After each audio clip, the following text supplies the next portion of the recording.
Thomas was born in Virginia around 1825. He was called Merritt Holland in his youth, indicating that the man who first enslaved him was named Holland. When Merritt was around 21 years old, he was sold to Mr. E. Myers of Richmond, Virginia. Myers' agent was Luther Libby, a Virginia slave trader who forced Merritt aboard the brig Orleans to sail for New Orleans.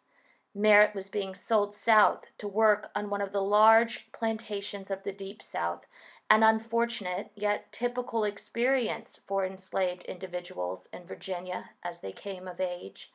The ship's slave manifest referred to him as Merritt Holland, age 21, shipped by Luther Libby to Thomas Boudard of New Orleans. Captain William Smith was in charge of the vessel that embarked for New Orleans on December 4th, 1844, carrying Merritt along with 38 other enslaved people intended for sale. They arrived at the Belize, the mouth of the Mississippi River, on Christmas Eve, where they were examined and their papers checked before they proceeded to New Orleans. Notorious slave trader Thomas Boudard was waiting for them at his slave pen on Moreau Street in the heart of the slave trading district.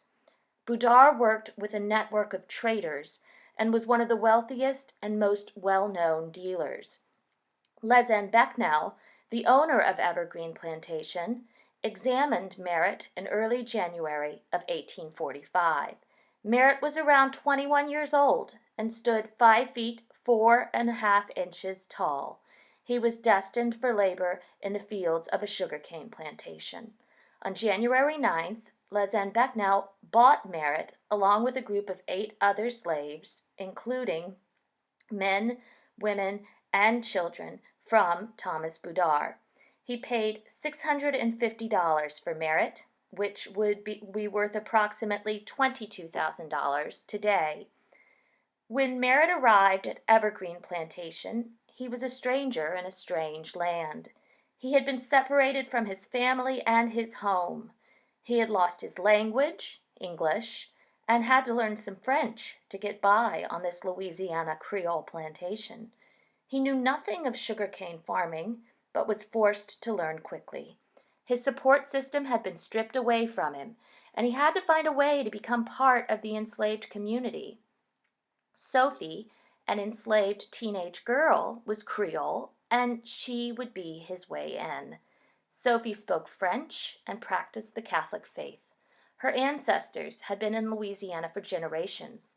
It appears Lezen Becknell purchased her from a planter in St. Landry Parish. In the early 1850s, Merritt and Sophie became husband and wife.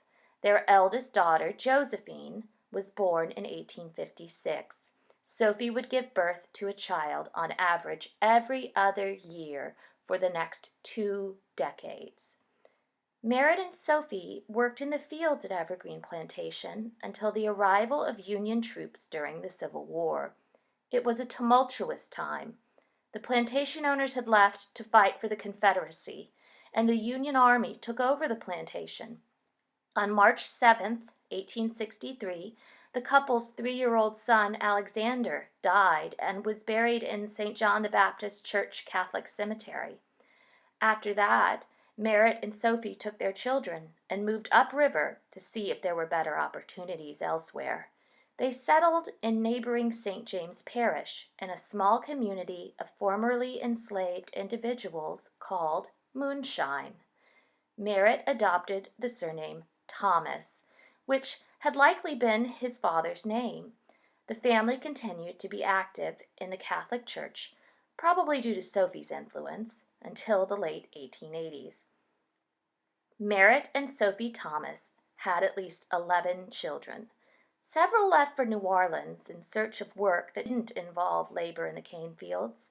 Those children who remained lived close together. In his old age, Merritt was surrounded by family and was part of a community that included relatives and friends. He had come so far since arriving as a young man who had been ripped from the bonds of home and family.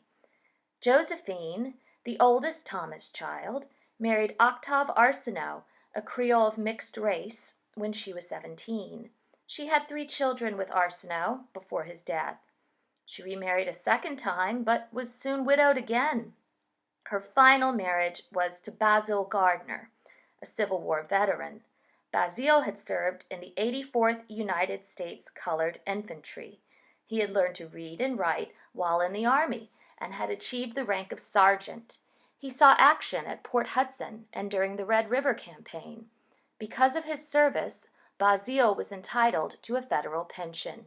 Josephine had made a good match, for the benefits Basil received helped support the family, which included grandchildren she had taken in. They lived in a small house on rented land worth $100 that had been built by her first husband. Eventually, Basil became so infirm that he required almost constant care. He applied to the Pension Bureau for an increase in his monthly benefits in order to pay for a private nurse. In 1926, he wrote a letter to the Commissioner of Pensions asking for help and expressing concern about Josephine. "My back is getting worse and worse, so I can just keep my face from touching the ground. Most of the time I doesn't go to the bathroom because my back won't allow me, and my wife can't do nothing but come to my call, and that is regular because look like the older I get, the more I call her. So after her attending to me daily, with me and our grandchild, she is much worried. Sometimes I need help, but after worrying her so much, I does without it. Now, I hope you look this over and see if I doesn't need the $72. Well, don't wait until it's too late to do good. Help me now. Maybe someday you will receive help." Basil died less than 3 years later. Josephine outlived him by only a month.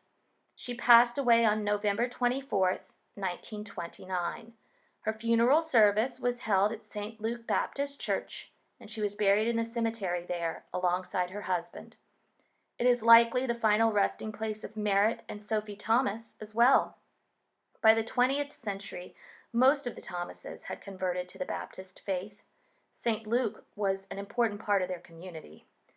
Merritt Thomas died sometime between 1880 and 1900. Sophie survived him by several decades. She passed away between 1910 and 1920. Her final days were spent in the home of their youngest child, Luke, only a few doors down from their daughter Josephine. Luke was a laborer in a sawmill, a step up from work in the cane fields.